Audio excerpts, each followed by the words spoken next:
Alright guys, so I asked the people on Facebook, Instagram, LinkedIn, Twitter, YouTube to ask me questions, and they did. So here we are, my very first ask me questions, ask me anything, questions and answers video. You know what I mean. My name is Martin Sandler and I am the founder of Sandler Media, a social media consultancy and content production company based in Zurich, Switzerland. And on this channel, I like to talk about gear and gadgets, but also about my thoughts on business, social media and creative life. So if this is something you're interested, hit the subscribe button. And as you may guess, a lot of these questions are actually about these topics. So I created buckets. Topic buckets, kind of. You can find them in the chapters down below. The first one will be about business, because there were a bunch of questions about business. Then the second one is about YouTube in general, and the third one is like a mixture of different topics. All right, so let's jump right into it. I have here my iPhone where all the questions are in it. Can you see that? Kinda, yeah. All right, cool. So I will jump right into it in the first bucket, which is the business bucket. Nicola actually asked me most of the business questions on Facebook. Let's start with the first one. And the first question is, how do you know when it's time to start hiring people? I mean, for me, it was when I just recognized that I can't do anything just by myself. It's just not possible. So there will be a point where you will recognize that, and then you make actually one really major decision here. And this is, do you say no to upcoming projects, or do you want to take on the additional projects that are coming in? And this is actually a quite important decision you're making there, because you're deciding if you want to hire now people. This can be also hiring freelancers for a specific period of time, but still, like, you are then starting to managing people for your business. Looking back, actually, I should have done that much earlier, to be honest.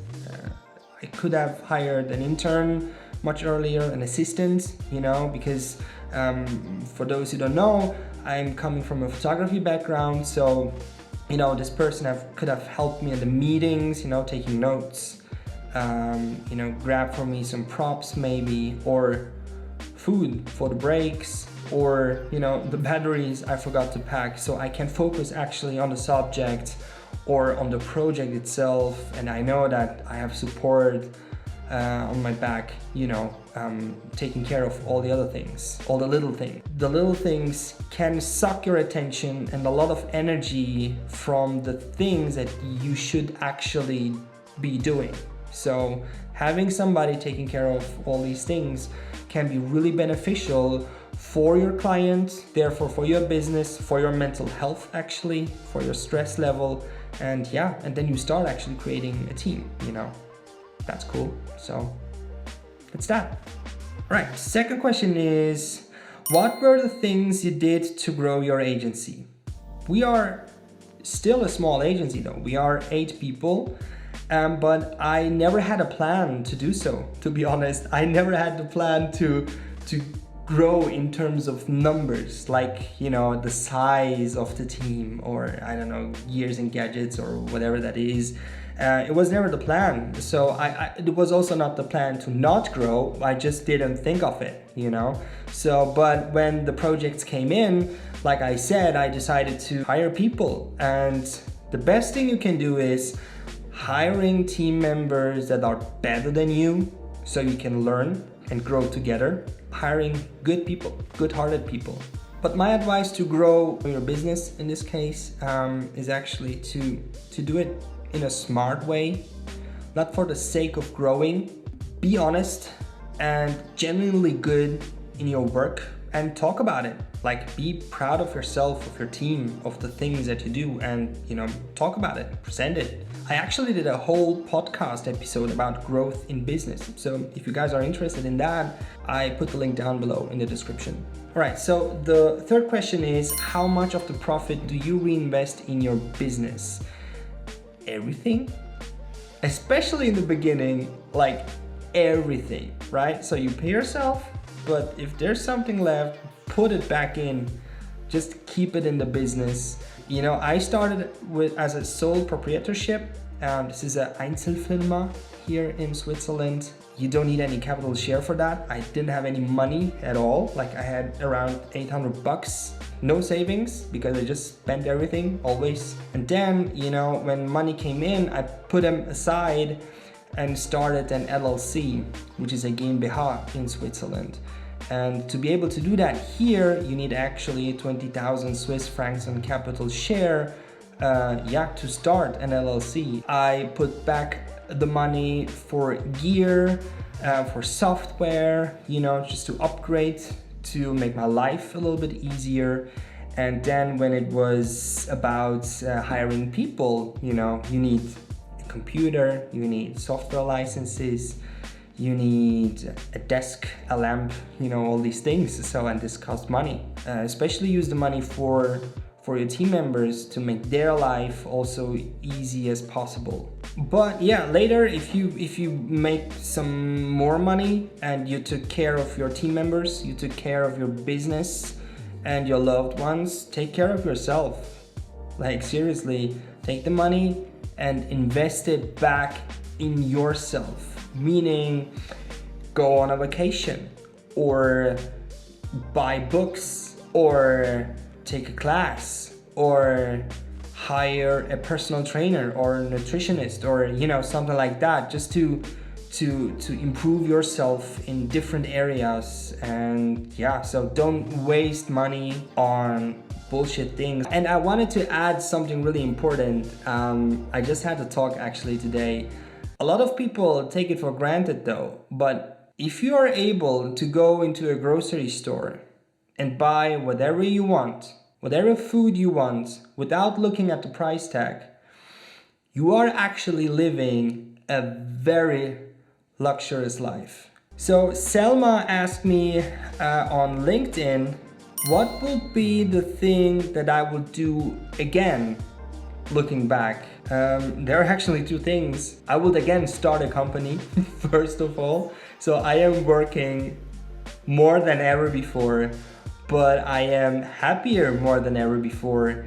And it was actually the best decision I made to start a company almost 3 years ago, which is quite cool.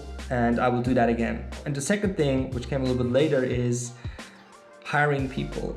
And I am truly blessed to have such amazing people in my team, because I can grow with them, I can learn from them, and I think I grew much more as a person since I have these people around me than ever before, which is quite cool. So yeah, these two things. All right, let's jump into the second bucket, which is about YouTube. Jackie, my girlfriend, asked me, what do you like most about making YouTube videos? I like the creational part of it. I made YouTube videos before when I was also employed, and I love the whole creational part, you know, to create something out of nothing and then to look at it and then to be able to say, yeah man, I did that, that's cool. And I have also a second thing too.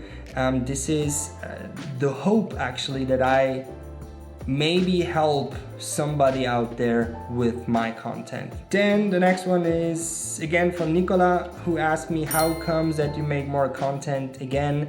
Is it because you have more team members? No, not really. I actually right now it is 12:40 a.m. and I'm sitting here making the video, so it's not that I have more time, but I think I became more efficient in making content. And since I like to do that, well, I'm here, so I'm doing it. Ruff asked me on Instagram, what are your goals for this year? Ruff is actually a really nice YouTuber. I will link his channel down below. Check him out if you have time. My goals for this year on YouTube is actually publishing a video a week, at least. That's that. So this is the only thing. The last question in the YouTube subject here is from my mom, who asked me, how do you feel with your 3K, meaning with having over 3,000 followers? And this is, for me, this is bonkers. Like, when I imagine, or when I try to imagine having over 3,000 people sitting in front of me and listening to what I'm saying, this is just... All right, so let's jump into the last bucket, the random other topics, mixed topics bucket. Thomas asked me on YouTube, what do you think of Bitcoin? I'd like to rephrase that, and I like to talk about cryptocurrency in general. So, and I'm not a financial advisor or something like that. For sure not. I'm now coming from the historical part of money in coins. So when you look back, you will see that there were a lot of different currencies around. And then from time to time, you know, the borders were more clearer and people decided to have general coins like for their specific country. Like there was then later on, you know, the Swiss francs, US dollars. So they're kind of unified the currencies in their geographical area. But this wasn't always the case. So I think right now we are actually in this situation where cryptocurrency will be very important in the future. But right now we have a lot of different coins around. I think there will be one day a point where an institution or somebody or a group will decide on which will be the main currencies. I think that Bitcoin will be one of them, one of those currencies. Also Ethereum will for sure be one of these currencies. And then we will see which currencies, which coins will be left and which will die in the future. Okay, David Mellon asked me on Twitter, do you play any sports? I have an on and off relationship with sports, especially with two kinds of things, going to the gym and running. And the thing that I did most so far in my life is running. But like I said, it's an on and off relationship. I run 3 months in a row and then I stop running 3 months in a row and then I start back again like 4 times a week. I'm not really consistent on this, so I really have to change that. Yeah. All right, so the last question is from Shunya, who asked actually, wow man, these questions, I mean, we could write books about it. There are actually books about it. What does school teach you? What are the good things? What are the bad things about school? And what could we do better? First of all, school taught me socializing, and it opened up my interest to topics that I maybe wouldn't have any interest in if I wouldn't visit a school, which was, or still is, history, physics, literature, and art.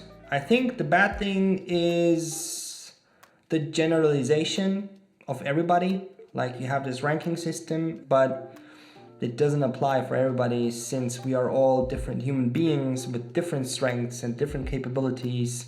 But yeah, so in this kind of system, you just can't find out what these, you know, specialties of the human beings are in the school. So I think this is a really bad thing. There are actually two things. If you can memorize something, you shouldn't.